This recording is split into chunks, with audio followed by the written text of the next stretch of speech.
तो हेलो दोस्तों, कैसे हैं आप लोग। स्वागत है आपका मेरे एक और नए स्टडी ब्लॉग में। तो दोस्तों, एसएससी सीजीएल 2026 की ये जर्नी काफ़ी मज़ेदार होने वाली है। तो मैंने सबसे पहले अपनी फैली हुई किताबों को व्यवस्थित किया और टेबल पर पड़ी धूल को भी साफ किया। इसके बाद आराम से बैठकर बाकी बचे हुए सब्जेक्ट को निपटाने का समय आ गया है। तो अभी तक हम अपने वोकैब और मैथ को कंप्लीट कर चुके थे। अब बारी है जीएस और रीजनिंग की तरफ बढ़ने की। तो मैंने सबसे पहले अपनी रीजनिंग क्लास को ओपन कर लिया था और बैठ गया था मैं रीजनिंग को करने के लिए। और जब मैं अपनी रीजनिंग की क्लास ले रहा था तो मेरे साथ कुछ ऐसा हुआ जो कि नहीं होना चाहिए था। भाई साहब, जियो के नेटवर्क ने अपनी औकात दिखा दी। पता नहीं भाई, हर 10-15 दिनों में इसके मूड स्विंग क्यों होने लगते हैं। भाई इतने अच्छे मूड में इतनी मेहनत करके पढ़ने के लिए बैठा था, भाई मेरे इंटरनेट ने यहाँ पे अपनी औकात दिखा दी है। क्यों भाई, क्या समस्या आ गई यार। अभी तक इतना अच्छा चल रहा था, लेकिन जैसे ही मैंने क्लास लेने के लिए अपना फोन ओपन किया, भाई इसने अपनी औकात दिखा दी। भाई बस ऐसे ही स्मूथली चलता रहे, तेरी बड़ी कृपा होगी। लेकिन कसम से लग तो नहीं रहा है कि ये चलेगा। आ गया ना औकात पे।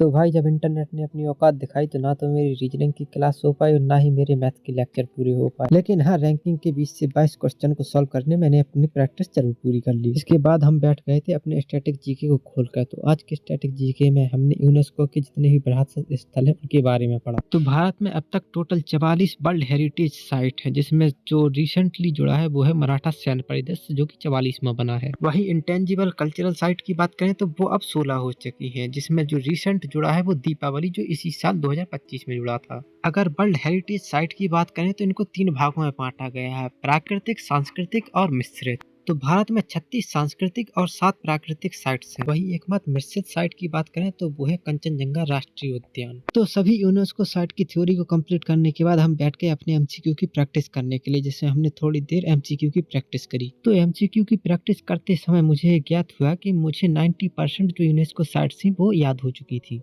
कुछ गिनी चुनी साइट्स थी जो कंफ्यूज कर रही थी, लेकिन उसको एक दो बार और देखूंगा तो आराम से वो दिमाग में फिट हो जाएंगी।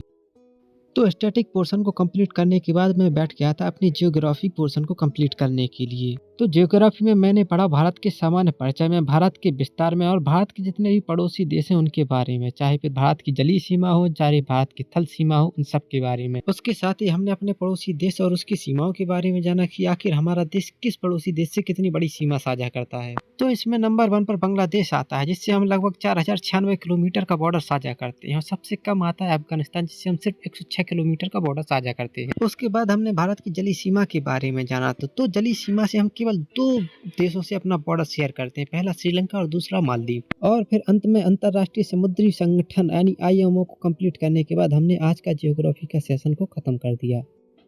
तो इसको खत्म करने के बाद अब पॉलिटी की बारी है। तो पॉलिटी में आज हमने पढ़ा है भारत के संवैधानिक विकास के बारे में। तो अंग्रेजों के द्वारा लाए हुए सभी एक्ट का हमने रिवीजन किया, फिर चाहे वो कंपनी द्वारा लाए गए हो या फिर क्राउन द्वारा। जिसमें रेगुलेटिंग एक्ट 1973 से लेकर 1853 के चार्टर एक्ट तक कंपनी के द्वारा लाए गए जितने भी एक्ट थे, और उसके बाद 1858 से लेकर बाकी के 1947 तक जितने भी एक्ट लाए गए वो ताज के द्वारा लाए गए, यानी क्राउन के द्वारा।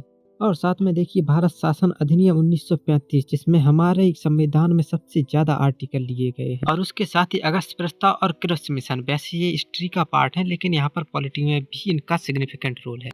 और फिर उसके बाद मैंने कैबिनेट मिशन को पढ़ा, जहाँ से हमारे संविधान सभा की शुरुआत हुई। और उसके बाद अंत में भारत स्वतंत्रता अधिनियम को खत्म करके हमने पॉलिटी के सिलेबस को भी आज के कंप्लीट किया। तो आज के टारगेट के बारे में बात करें तो केवल हम 60% ही टारगेट को अचीव कर पाए। होप आशा करते हैं कि अगले दिन के हमारे जितने भी टारगेट होंगे उनको 100% अचीव करेंगे। तो ठीक है, कल मिलते हैं एक और नए स्टडी ब्लॉग के साथ। तो तब तक के लिए बाय।